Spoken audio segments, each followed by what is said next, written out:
What's up, gang? Welcome to the Greatness Machine. I'm your host, Darius and I'm so pumped to have you here with me. Now, listen, the Greatness Machine, we're about two things. Number one, people who are living their passions. And number two, those who are creating greatness in the world and doing both of these things despite the odds against them. Each episode, we're going to feature interviews with game changers, business leaders, telling us their origin stories, what made them tick, what got them to where they are now. Why? So it can help you step into your greatness within your life, your business, and your career. Occasionally, you might hear a few solo episodes from myself, moi as I say, as I leverage my 20 years of entrepreneurship as a CEO and founder to help you grow and level up in your journey to scale your life and your business. So come be a fly on the wall, enjoy the conversation, and I'm stoked to have you here with me. Guys, welcome to today's episode of The Greatness Machine. I'm your host, Darius and boy, do we have a special guest. My gosh, Dr. Gabrielle Lyon is in the house. What's up, Dr. Gabby? What's up, my friend? Can I call you Dr. Gabby, or did I just screw up right now? Totally screwed up. I would go by Gabrielle, or my friends call me G. G, okay. Call me G. I'm going to G. All right. Yeah, G it is. Yeah. G, welcome to the show. So pumped to have you here. Thank you so much for having me. Oh, the pleasure is more mine than anyone else's. So do you mind if I do a little bit of housekeeping and then we'll get started on the show? Sounds great. Let's do it. So for listeners who are new to the show, the Greatness Machine, we're about two things. People are living their passions and those creating greatness and doing so despite the odds. And Dr. G here is neither sort of passion nor greatness. So I first discovered Dr. G. Can I call you? Is Dr. G? Is that totally. what your friend? People call me Dr. G. I'm mixing all the time. A title and I'm going for it. Good. You're good, my friend. Awesome. All right, cool. So Dr. G, I connected with her through her publicist for her new book. We're going to be talking a lot about that. But we have a mutual friend, Dr. Jeff Spencer, who's a former guest on the show, and actually Nick Peterson, who's a former guest on the show. And I told Nick, I'm like, hey, I want Dr. G to come be a guest on the show. So that he probably hooked me up with you about a year ago. And it took a minute. We got scheduled and then it fell off. And now you got your book launch and your publicist reached out. And I was like, yes. Finally, we're getting to do the show. Found out we're neighbors. We only live a couple hours apart in the great state of Texas. And so, man, so pumped to have you here. Welcome to the show, my friend. Thank you. Dr. G, I wanted to kind of go into the direction of origin stories here at the Greatness Machine. We love origin stories. I think that people's past gives context into the work they're doing now. Would you mind giving us a little bit of your origin story, just so our audience kind of learns a little bit about you? Absolutely. I think in medicine, people come into a unique way of practicing, typically backwards. Maybe they found things that didn't work, or they discovered something was really missing. I actually have the privilege of having been involved in nutritional sciences, which I haven't actually changed that trajectory of my practice since the beginning. I graduated high school early when I was 17 and I moved to Hawaii. And to give you the truncated version, I moved in with my godmother and she was one of the OGs. She's a PhD in nutritional sciences. And she's one of the OGs of functional medicine, meaning the generation before the generation we're seeing now. Because I think functional medicine, which is essentially root cause medicine, is thought of as more common, but really back in the day, it was a little obscure. And I realized that through nutrition, there's so much that an individual could do. And after I learned about that, I did my undergraduate degree in human nutrition, vitamin, mineral metabolism at the University of Illinois. But what is so serendipitous is that my mentor is and was at the time one of the world leading protein experts. And so this is undergrad or actually this is undergrad. Med school? This is undergrad. Okay. That's so serendipitous for sure. Isn't it? So it's serendipitous that my godmother was this OG nutritional scientist, PhD, kind of paving the way, considered a trailblazer. And then I just so happened to be at the University of Illinois and I fell into the nutrition class of now my mentor 20 some years later. And he was and is one of the world leading experts in protein metabolism and discovered some of the major things that we take for granted. Were you super focused on on like nutrition before undergrad? Were you like a person like growing up that like was kind of part of your world, or like how did you fall into that bucket once you hit college, I guess? I was not interested in at high school. So high school, I was just a normal high school kid. But once I started to see treatments for illnesses at 17, I became fascinated.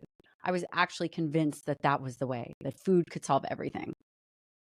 So like and I don't want to put you on the spot and say like what year was that, but obviously like there's been a huge progression in nutrition and in the way people Mhm. eat and the science around it really in the last 20 years. I mean, I'm 45 years old. I was like a kid who was like obsessed with like muscles and fitness and taking Mm. supplements and doing all this stuff when I was, this is in like the early and mid 90s.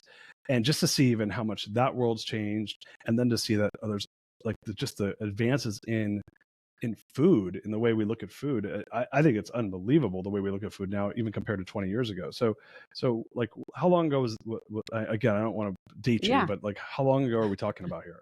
we're talking about 20 years. Okay. We were talking about 20 years. And what I think is so fascinating is a lot of the food controversy that we see didn't exist. And 20 years ago, when you were reading Muscle and Fitness, there was no discussion about quality proteins. Cows were not killing the planet at that time. It's so fascinating to see the change that we're navigating now. And especially for entrepreneurs, I treat a lot of entrepreneurs in my practice.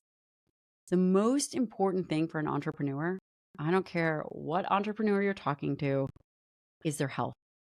An entrepreneur will only be able to ever go as high as their health capacity. That's it. A novice entrepreneur is going to be burning themselves out. They're going to be surprised by their constant ebbs and flows in energy. And the reality is, they have to get that right. And now more than ever, there's so much information and so much confusion. I, I truly feel like there wasn't this confusion that exists now before, right? 20 years ago, Mm-hmm. you were interested in it probably when you started your entrepreneurial journey because you've been an entrepreneur for a very long time.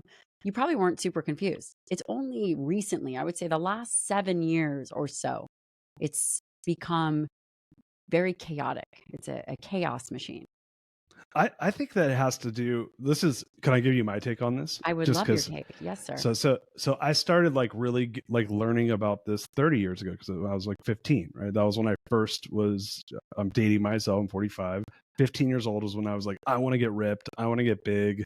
I was an athlete. I was a Division I athlete in college, and I was like, and I was a wrestler, which means you got to be strong, more or less, especially if you're wrestling. When I was wrestling heavyweights, and so like you got to be strong. You have to be like, that's a big deal. And so, for me, it was a lot of trial and error and trying stuff out. And I kind of came to the conclusion, mostly because I have like terrible genetics and and like I have a very stubborn body, is that like you got to figure out what's right for you, right? And there's so many options out there, and I know that there's bioscience that would maybe contradict something what I said, but I think that there's like a variance that for some folks they're going to be more reactive to a biochemical reaction than another from a nutritional standpoint, whereas other people, they can, I saw once, it was gosh, what's his face, Mayweather.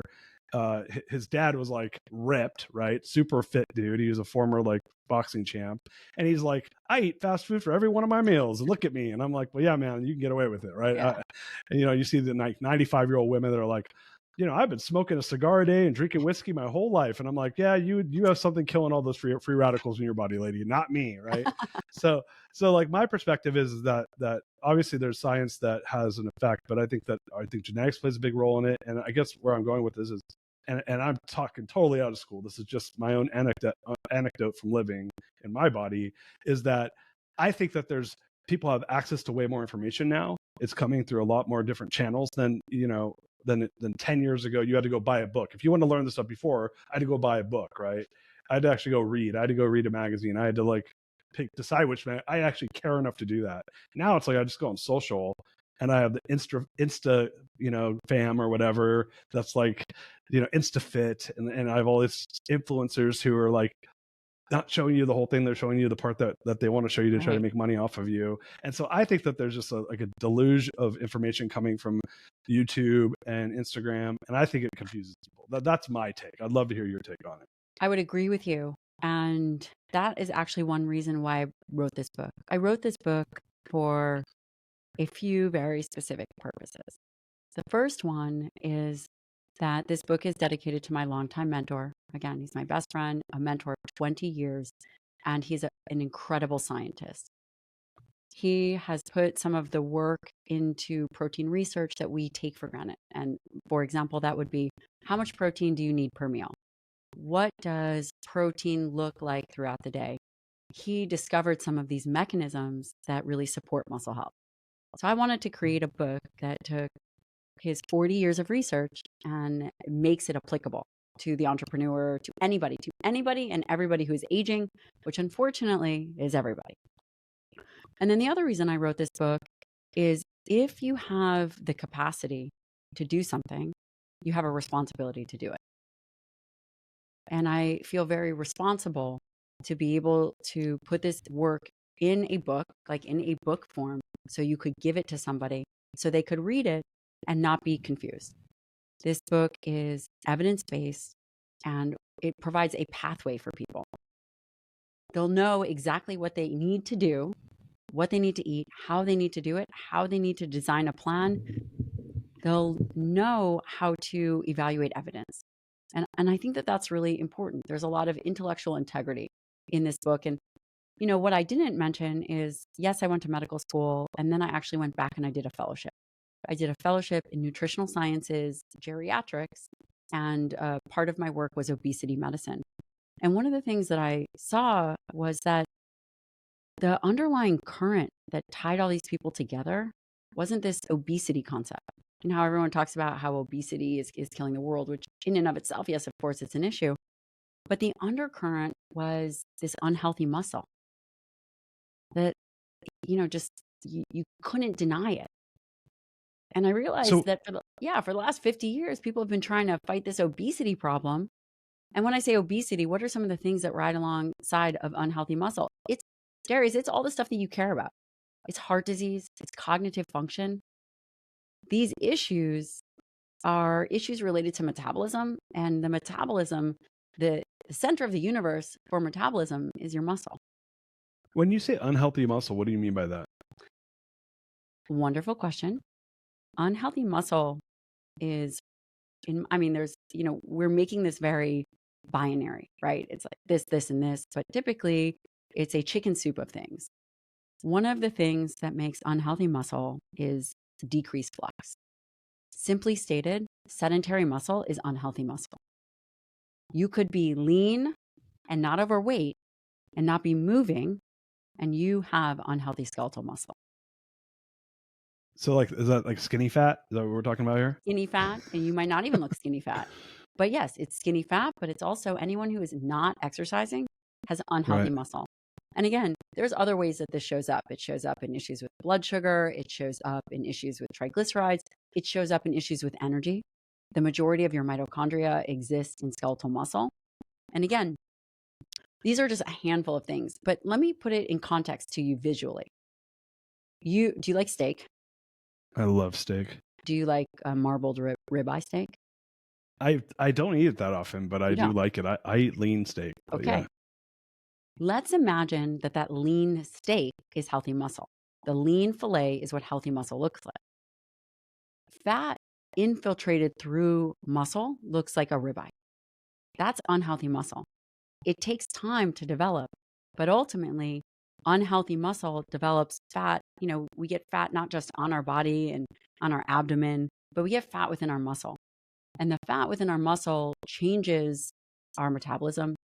It changes our efficiency of utilizing the foods that we eat. It changes the strength of the muscle. And again, why do we care about muscle? Because unfortunately, we're all aging. And what is so critical to understand is that we don't have to age the way that we think. But what I will say is that with this information chaos machine happening, if you don't do very specific things, very specific, clear take away things that are practical that can be executed every day, then the way in which you age is predictable. And I don't think it has to be. So I started working with a functional doctor. He's actually in. Do you know Dr. Kevin Hofarth? I don't. Oh, he's in Houston and Austin. So, but we talk a lot about this, and like what I've learned from him, I'd love to hear your perspective on this, and maybe if your book talks about it. Which he's like, look, like you got to put on muscle, and he's like, if you're sick, you can't put on muscle, right? So his perspective is like someone that has a sickness is not going to gain muscle. So his point is, hey, you got to put on muscle, you got to lift weights, you got to eat high protein, you got to This eat. guy. I like this Yeah, guy already. yeah, you got to balance your hormones. So maybe HRT might be something that you maybe want to consider. You got to look at vitamin D as if it's a hormone.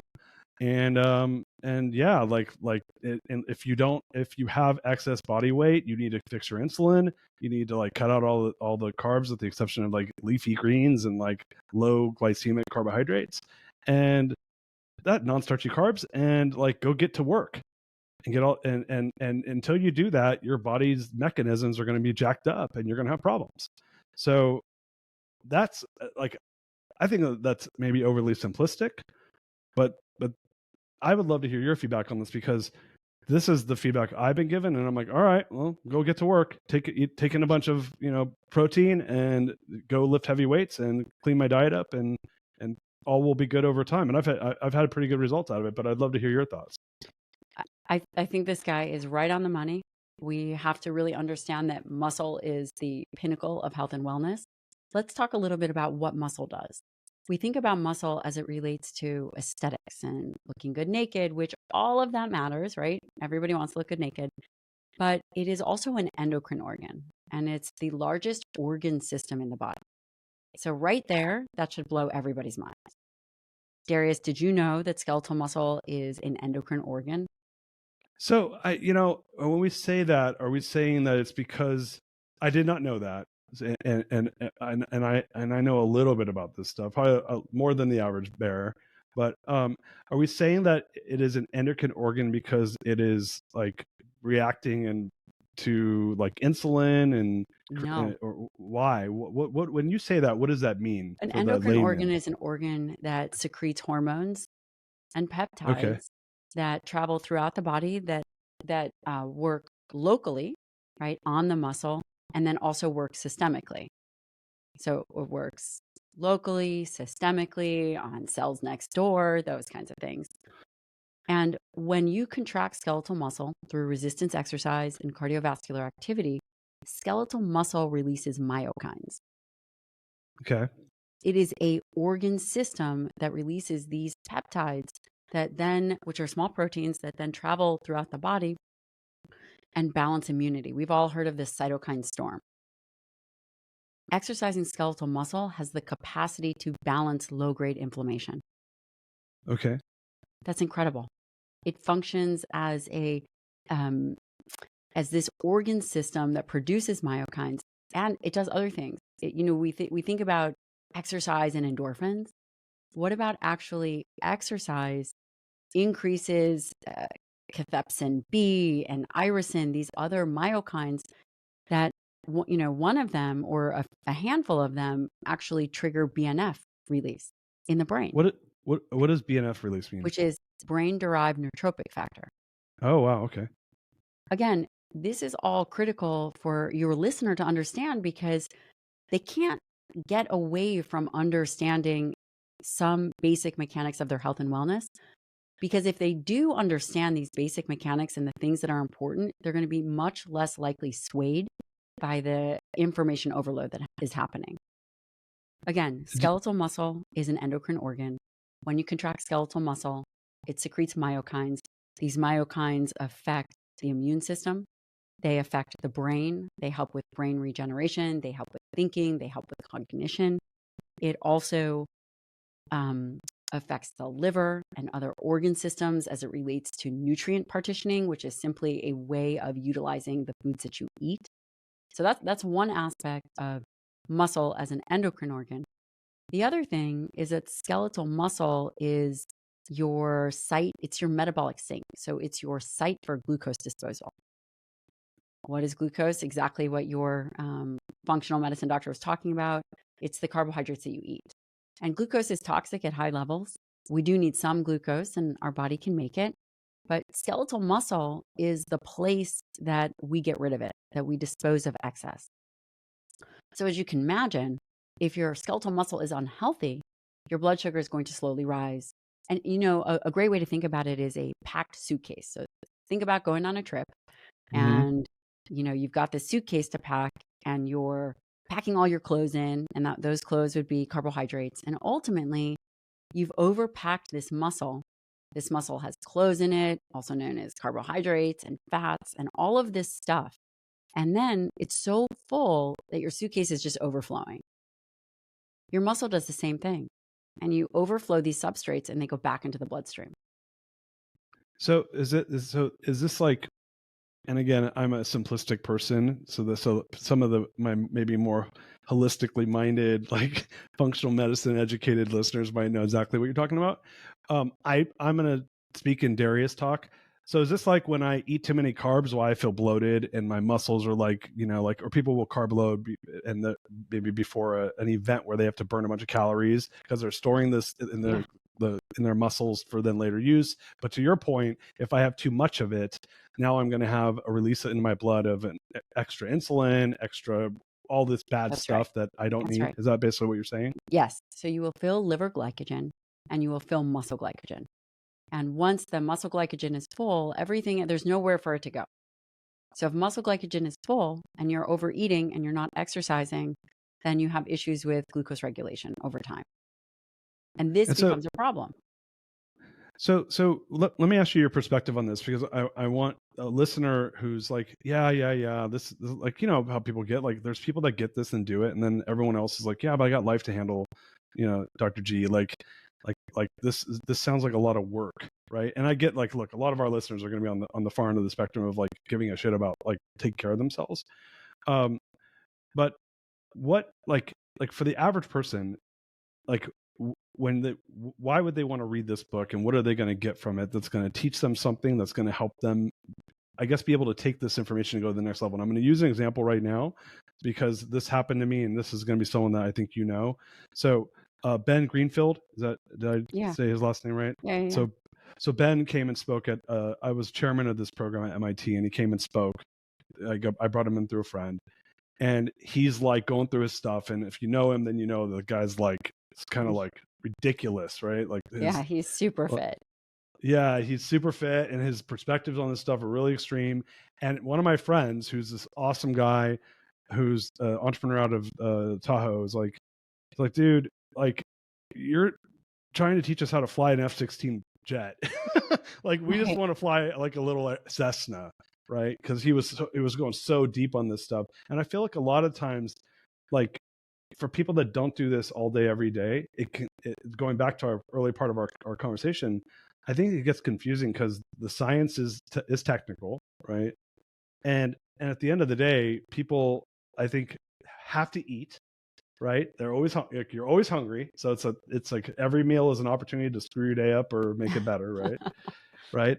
And Right. and if depending on your perspectives around exercise will depend on your I guess like motivation to do what maybe you and I do, which is like, dude, I can't wait to get up at 5 o'clock in the morning and go pound weights. Like that's like I'm happy when I do that, right? But there's times in my life where it's hard to do that. So what are your thoughts on how does the average like higher level person who's trying to create a better life take this information in and from after reading your book and go and apply it in a way that's useful and I guess manageable and scalable? There's a couple things to unpack with what you said, and you bring up really important points. First off, everybody is doing some kind of program, right? And things take work, and people have done trial and error. Let's think about the relationship with food. It is the longest relationship that you will ever have. It will outlast your relationship with your kids because you had a relationship with food before they came along. It will outlast the relationship with your peers. It will outlast the relationship with everything. It is the one thing that everybody does from the beginning of time. You could live your entire life without exercise, but you cannot live without eating. And the reality is, just like any relationship, it has its ups and downs. You go through breakups. Some people have a great relationship. It's the whole thing. But at the end of the day, there's probably multiple ways to be in a relationship, just like there are multiple ways to eat and exercise. The question becomes, what is it that you truly want? We can talk about, yes, it seems hard. And yes, do I want my people training? Do I want them eating dietary protein? Yeah. Do I want them doing all those things? I do. The question becomes, what is stopping somebody? And these are very hard questions. And superficially, people will say, I don't know, it just seems like a lot of work. That's actually not true, because anybody listening to your podcast is willing to do work. They want to become better. The question becomes deeper in the way that, do individuals feel worthy? I've been taking care of patients for a long time. And when you really get to the fundamentals, does someone feel worthy of being fit and having energy and actually taking those issues off the table? There is a self-worth temperature that does exist. And some people just don't feel worthy of doing the things that are right for themselves. They actively engage in self-harming behaviors. So that's something to be really highlighted in that way. Yeah. There's a couple other things. Oh, go ahead. Well, I have a question for that, because I think that I agree. I think that there's a lot of self-sabotage when it comes to health and wellness. There's obviously, for some folks, there might be trauma, or there might be, past life, or it might be self-worth issues, to your point, and they don't deserve it. And some people might just be pure laziness or motivation, but which may stem from what we're talking about, right? What's your perspective around genetics, though? Because I'm going to use my familial background. I come from a family of people that put on body fat really easily. We also put on muscle really easily. I think that makes us ectomorph, right? Yeah. Right. So Yeah. I look at a weight, and I up my protein to 200 grams of protein a day. And I kid you not, and it was before I really started lifting really heavy, because I was dealing with some injuries, and I put on 9 pounds of muscle in like a month. It's incredible. Barely lifting. It was just from upping my protein, right? Mm-hmm. Now I'm also a person that'll put on body fat pretty easily too, right? And again, I come from a family where we're big people. We put on weight easily. We put on muscle easily. And so that can be kind of frustrating, right? Like when it comes to wanting, being fit, because the repercussions for mistakes are really high, right? This is true. Because right, if you're a person that takes off weight easily, you can make up for a mistake a lot easier, because you just clean your diet up and the weight comes off. Whereas if you're a person like myself, it's not really, right? I got to work 5 times as hard to take it off as to put it on. So when you start thinking of holistic wealth and functional medicine and wellness around when someone's dealing with maybe stubborn genetics, what's your perspective on that, from maybe from a personal level or from a medical perspective, on how do you deal with patients when they have that issue, but they do really still want to get fit, but they know that, hey, I got to work 3 times as hard and be twice as strict, or else my results, and I'll get half the results that another person might get. What are your thoughts on that? I think that anything worth doing requires effort and hard work, and you cultivate a character. You cultivate attributes and a character of resilience and capacity when you do these things. Let me give you an example. I'm going to give you an opposite example. I have one guy, he's an entrepreneur. He played college football, super successful guy, 200 and, gosh, he's a big dude. Maybe 260 pounds. This is a large human. And I just was recently talking to him, and he said, yeah, I lost weight. And I said to him, you don't really seem so excited about that. And he said, yeah, it was easy.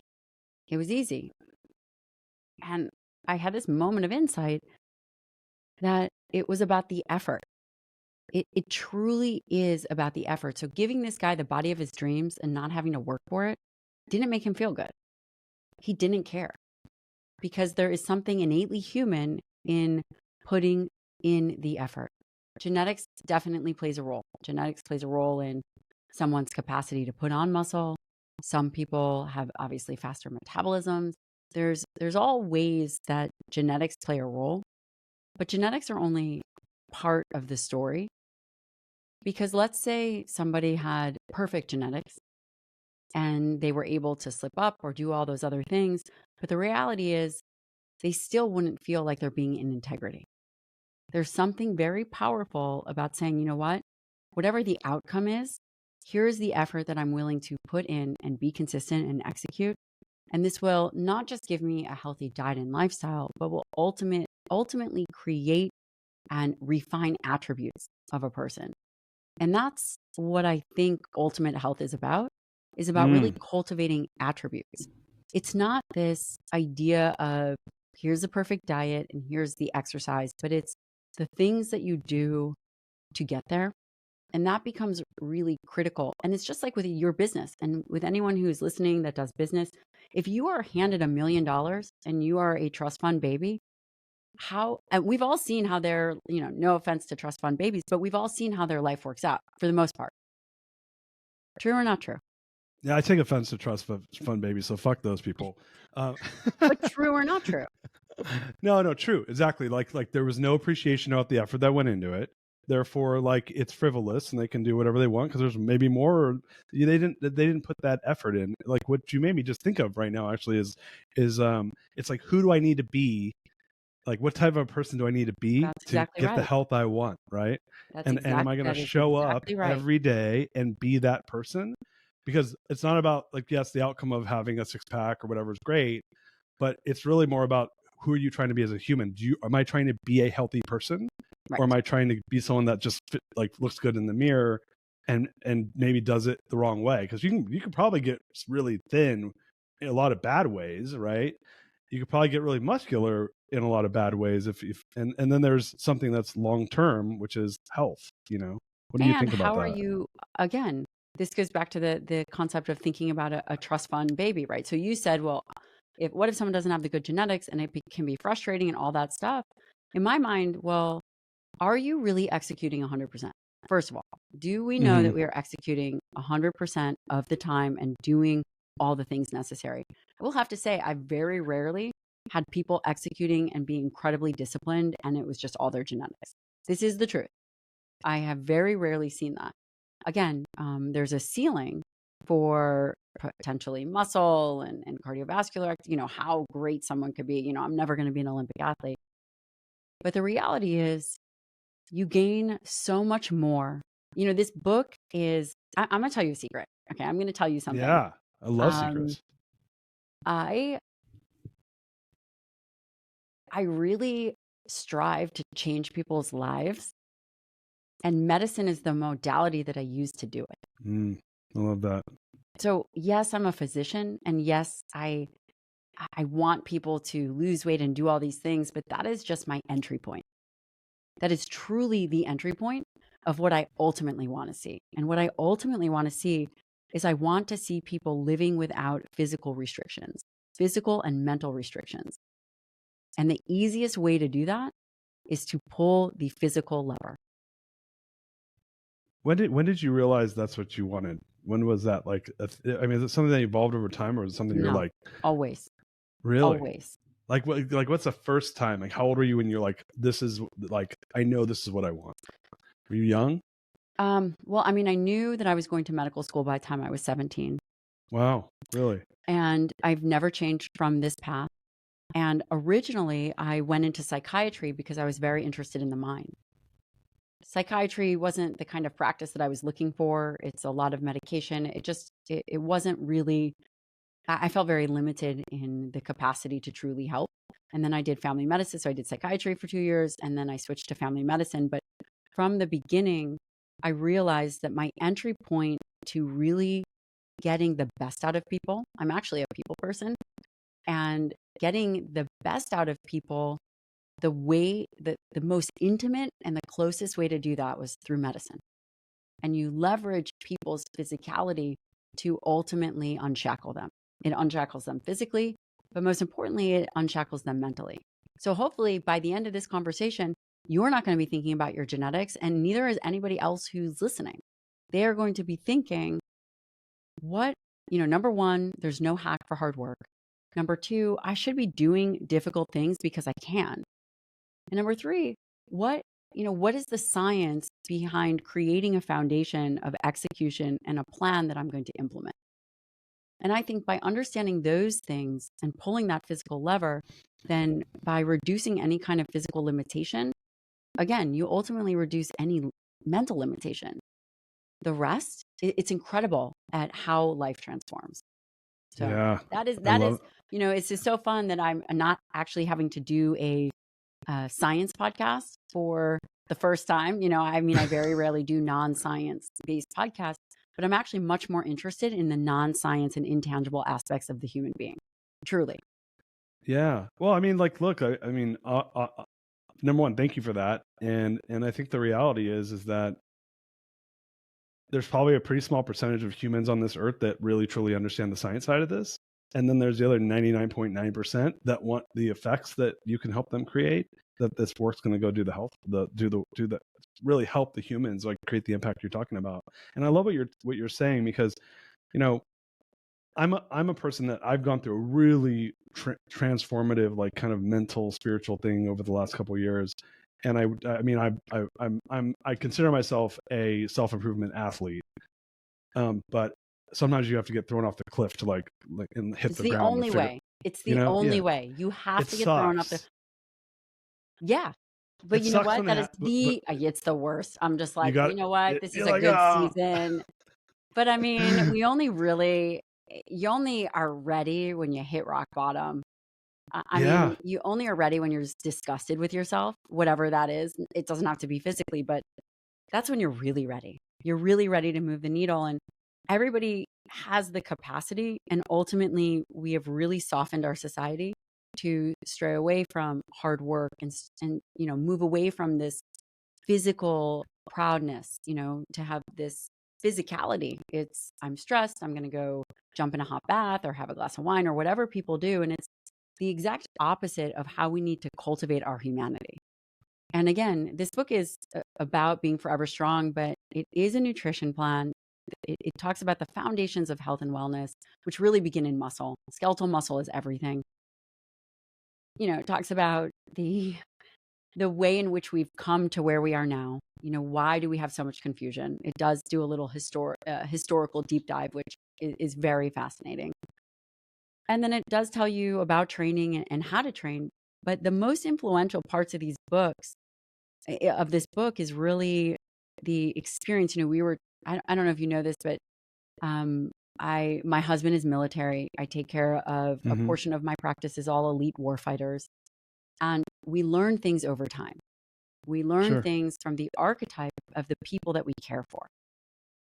And a good physician sees patterns of disease, but an effective physician sees patterns of people. Interesting. And when you begin to see patterns of people, you see the qualities that they exude that allow other people to leverage behaviors. I'm going to give you an example. Okay. May I? Yeah. I was actually like, that was my question. I'm like, explain to me exactly what give me a great example. I'd love to hear one. I had a guy named Brian. He was sitting in my office, and Brian was a breacher on the SEAL teams. Do you know what a breacher is? No.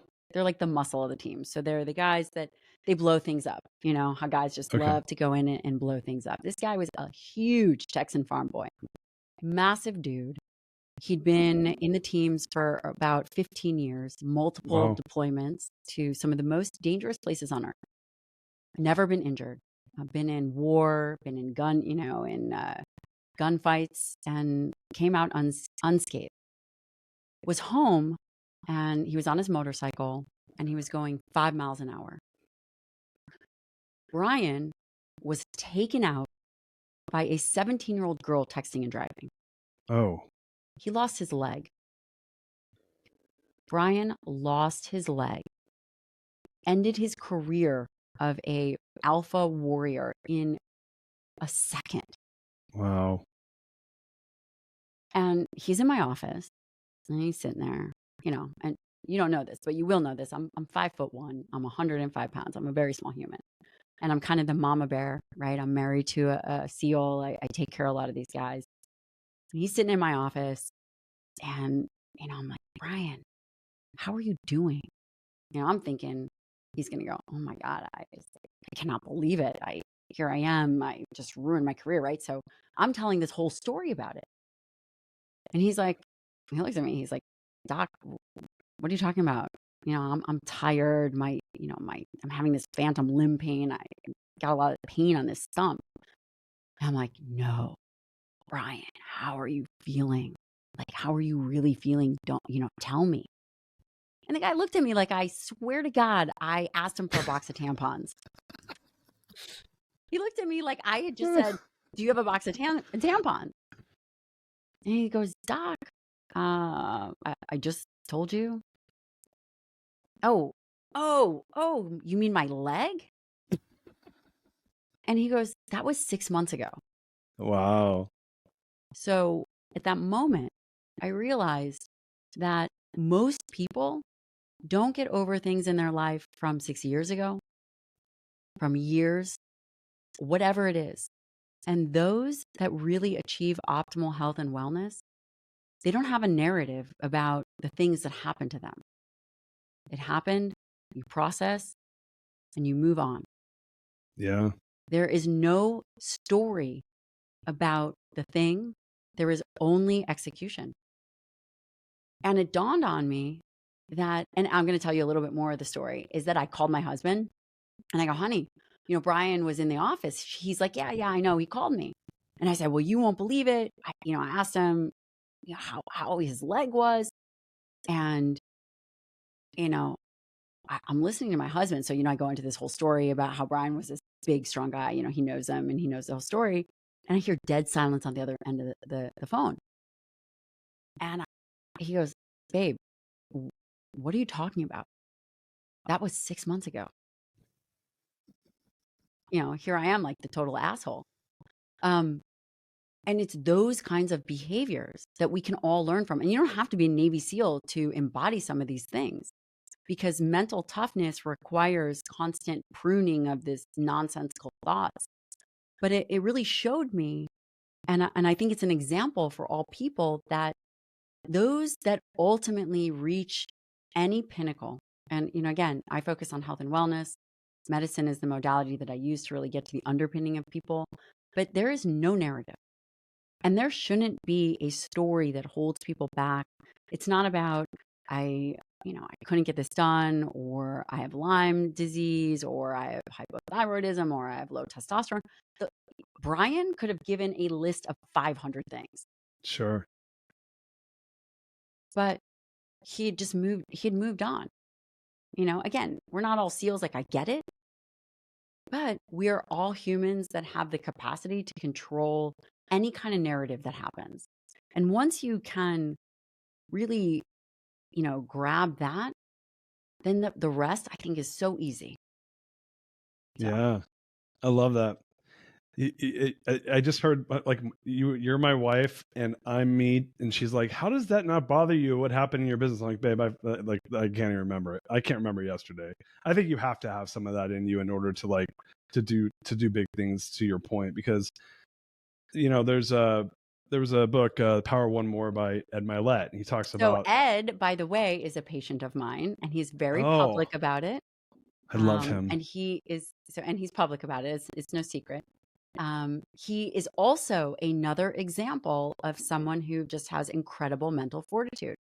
And there are things, so these guys teach entrepreneurship, but the way in which they operate just through their actions teaches us so much more. Totally. I love him. I love his book, by the way. He's like, I fanboy over, I don't fanboy over anybody, but that book changed my life in a really positive way. And it's about what you're talking about. Like, and he talks about, like when you dwell on the past, you're carrying around suitcases filled with cement, and it's a really incredible, interesting visual, right? And because you can't, all you have is like the moment. I was talking to my son about this yesterday. I said, like, guys, listen, I do a family meeting every Sunday, and I'm teaching my kids meditation. I have a 13-year-old and a 10-year-old. And so we do a quick 30-second meditation. And I'm like, look, do you guys know why I teach you this? And they're like, and I meditate twice a day. I'm a transcendental meditator. I love And that. yeah, I love it. Like it's one of my happy places. And so, but it goes to what you're talking about, which is physical and mental wellness are like intertwined, right? Like if you have all the practices around mental health, but you're not physically, you have a shit diet and you're not exercising, then you really don't have mental health. That's at least Totally. from what I've learned in my perspective. And so what I said to my kids though, and I think this kind of like dovetails into what you were just talking about with Brian, is I said, guys, all you have is this moment, this second. Like, and so we have to be present. We have to like be here. And I'm trying to show you that every breath you take, are you noticing your feet touching the ground? Are you noticing your hands touching your legs? Those little things you notice is you being present for your life. And this is, literally, this is a conversation I had with my kids yesterday. And so I think so many people, I think they're asleep at the wheel. I think they're asleep at the wheel with their diet. I think they're asleep at the wheel with their physicality. And then life happens to them, not for them. Right. And that's what I heard you just say, which I think is amazing. I agree. I want to, first of all, I can't wait to hang out with you in person in Austin. Yes, it's going to be great. We're going to have so much fun. But I want to kind of go off track for a second, then we'll come back to the book. And I know we got about 10 minutes. Are you good for 10 more minutes? Yeah, this is fun. I'm really excited. So, by the way, when does this podcast come out? I'll put it out whenever you want. When's your book launch? Okay. October 17th. I'll put it out the week of your book launch. How about that? Okay. I like to support book launches. So let's do that. I'll do it. You tell me the date and I'll do it. So October 17th, I'll do it like 2 days before that, if it works. Awesome. Perfect. Cool. So first of all, I've been following you on social for a while before we met. And then I hit up Nick and I'm like, man, I want Dr. Gabrielle on the show. And so he makes the introduction, and really it was because I was like geeking out on your stuff online. And so one of the things I think that you talk about a lot, and I'm sure the book goes into it, is you're like kind of like a hardcore badass about like people need to eat more protein and that there's all this misinformation about it. And I'm like, I like that for whatever reason, protein in my body like goes well. Like I can eat all protein diets, doesn't bother me. Like protein in everybody's body works well. These are just core fundamental needs. And this is the thing. Do you think I still want to be, first of all, do you think I still want to be talking about protein? I don't. No, I don't know. Maybe. No, I don't. It is the most here's the thing. If I don't, who is going to do it? We are going to have a plant-based, listen, if I don't do it, people are going to think that meat or protein is the enemy and it causes everything worse than smoking, which none of that is true. And such a rhetoric. There's so much rhetoric about that. I think it's bullshit. But it is bullshit. And it's dangerous information. It's dangerous. It is dangerous information. And people don't, and that's what I talk about in the book. I talk about where the history comes from. Do you know that during World War II, we were encouraged to build victory gardens? Do you know anything about the history where they sent all the animal-based products? What? I've heard of them, but yeah, tell me. They sent all the animal-based products to the soldiers. Okay. Soldiers were given they were rationed a minimum of 1 pound of meat a day. Okay. So they took all this high quality foods and they said everyone at home should build a garden and eat more fruits, vegetables, and grains so that we can send all the high quality food to the soldiers because they had millions of soldiers to feed. Right. So then, processed food comes in, they start working with, money starts to get involved. But we are now doing self-imposed rationing. So this whole thing is now coming full circle. And we are being encouraged now to cut back for some other reason. Yeah, I'm a simplistic guy. If it makes me feel good, I'm like, it probably is good for like in not like a do drugs for fun sort of way, but I'm saying like if it makes me feel good, like holistically, I walk around, I'm like, man, I feel good, I feel more alert. And when I eat a heavy protein diet, I make everything seems to go well with my diet. And when I don't, I get food cravings, my insulin's all over the place. That's right. And so when I hear you talk and start bashing, when you bash the I don't know if that it's just so ridiculous. You kind of bash the whole vegan thing. And, it's ridiculous. And if you are like, doing it for health, it's absolutely ridiculous. Listen, listen, Could I'm you with be you. vegan and be healthy? You totally could. Sure. You could totally do that. Could you be plant-based and get the same quote muscle effects if you are over consuming, if you're consuming even higher amounts of protein? You could. But it's not just about the macronutrient protein. What about iron, creatine, taurine, and serine? What about all these other things that come in that food matrix over time? And also, how are you going to design a diet that is whole food based out of plants, purely out of plants to support an aging body? And they are going to, I don't want to bore everybody with some deep science, but they are coming out with a new scoring system. We don't just eat for protein, there are 20 different amino acids in this. It's like, yeah, you look at the back of a label and it just says protein. But there are different amino acids needed in different ratios that are limiting. And it's a huge disservice to people. Again, I would love to stop talking about protein, truly. Darius, I would love to talk about some of the really interesting things that we're looking at with hormone replacement therapy, or I don't know, mitochondria and the gut microbiome. I would love to talk about that stuff. But until we get the fundamental stuff right, the rest is absolutely nonsense. I love it. So let me ask you a question, because I've actually worked with like Paul Chek and Dr. Lane Norton, and so I've done a little bit of work with those guys. And there's a lot, and especially they get real geeky about this stuff. So I'd love to hear your thoughts, because they get geeky about when you take the protein, the sources of the protein. I mean, like, I found it to be overwhelming, where I was like, oh my God, this is so much. Like, how does anyone do? I couldn't keep up with it. It was too much for me. And they go really deep on the topics. And I don't know if you have a strong opinion about this, but it sounds like you do. I do. So what are your thoughts? Like, I get that there's probably value in that, but B, again, coming back to a high performing like person who's maybe not an athlete, how do you balance that? Like, what are your thoughts on that? The evidence supports a 24-hour intake. International Society of Sports Nutrition has put out, is it sports? Yes, it is. The ISSN, International Society of Sports Nutrition, yes, put out a position statement, and it's very clear. And there's a lot of evidence that the 24-hour protein intake matters the most. I recommend 1 gram per pound of ideal body weight. The time in which you take it, if you are very young, healthy, and active, doesn't matter. Okay. I will tell you, if you are thinking about optimizing for weight loss, then there are and I talk about these strategies. So I put 3 specific tracks in the book. One is how to design a diet for longevity, how to design a diet for weight loss, and how to design a diet for muscle hypertrophy or muscle gain. And again, there are strategies to, for example, your first meal of the day. I recommend it to be earlier on in the day, maybe an hour to 2 hours after waking up. That should have anywhere between 30 and 50 grams of protein. You are coming out of an overnight fast. The skeletal muscle is primed. You hit it with a appropriate amino acid dose. You stimulate the tissue. And you stimulate the muscle machinery. You start with muscle health right off the bat. Then your last meal of the day is ideally equally as important, because now you're going to be moving into an overnight fast.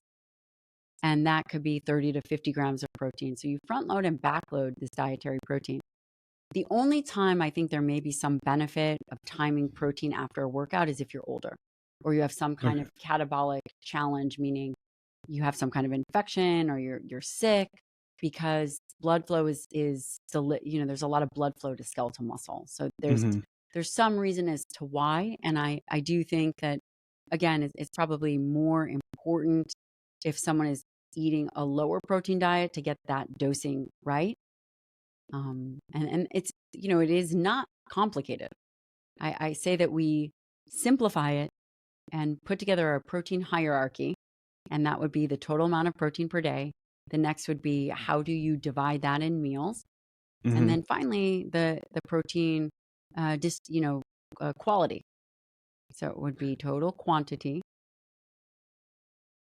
then quality, then distribution. When you say quality, so I saw this thing Paul Chek was talking about, there's a guy that's like, oh, I can go to McDonald's and get like 3/4 pounders or 4/4 pounders. Like I have a whole pound of meat. And he just started shredding the quality of the meat, which, I mean, I know that's an extreme example, but on the other end, like I have friends, especially here in Austin, are like, hey, don't buy meat unless you buy it from these farms. And I'm like, I'm like, come on, man, this is a lot. Yeah. You know?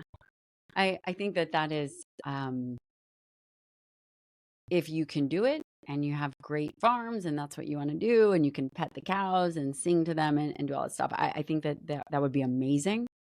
You know, I have 2 little kids, and luckily I have beef sent to me. We use certified Piedmontese because, of course, they're lean too. We eat really lean, lower fat steaks for the most part. But again, if I had to go to a fast food place and just get a beef burger or a chicken breast, I would. I had a Whataburger chicken breast the other day, and it was good. I mean, like I was probably the first. It was the first time. I mean, I was hungry and I was out, and I'm like, I need to eat something, and like I didn't have a lot of options, and and I was surprised. It was actually surprisingly tasty. So yeah, I survived, to your point.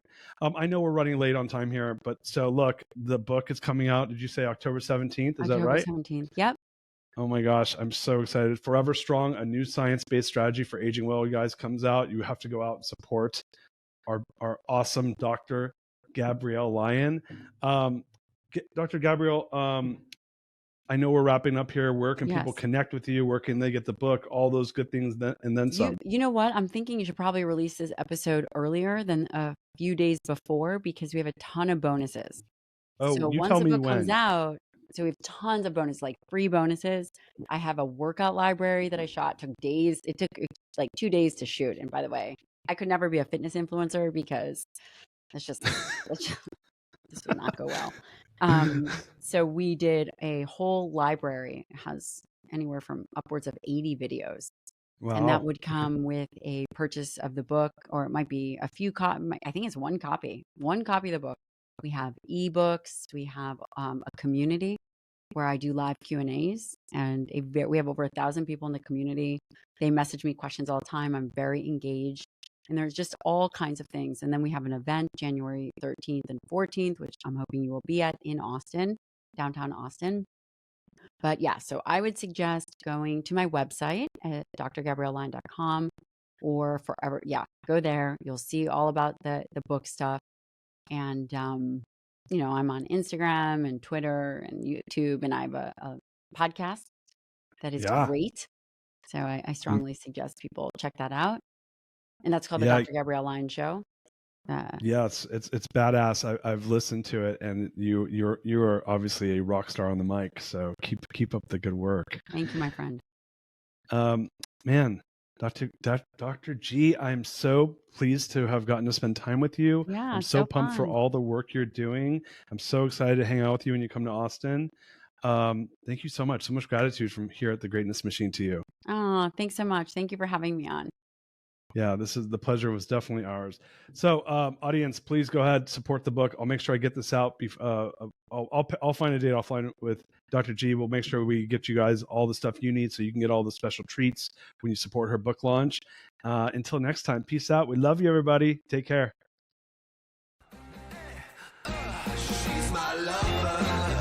You are listening to The Greatness Machine, and that's a wrap for today. Listen, if you love what you heard, subscribe to the show on whatever podcast platform that you're tuning in on so that you don't miss any of our future episodes. We have tons of great people coming on, and we're stoked to have you here to enjoy it with us. Leave us a review. Tell us what you love most about this particular episode. We love getting the reviews. We love to see what you guys love most.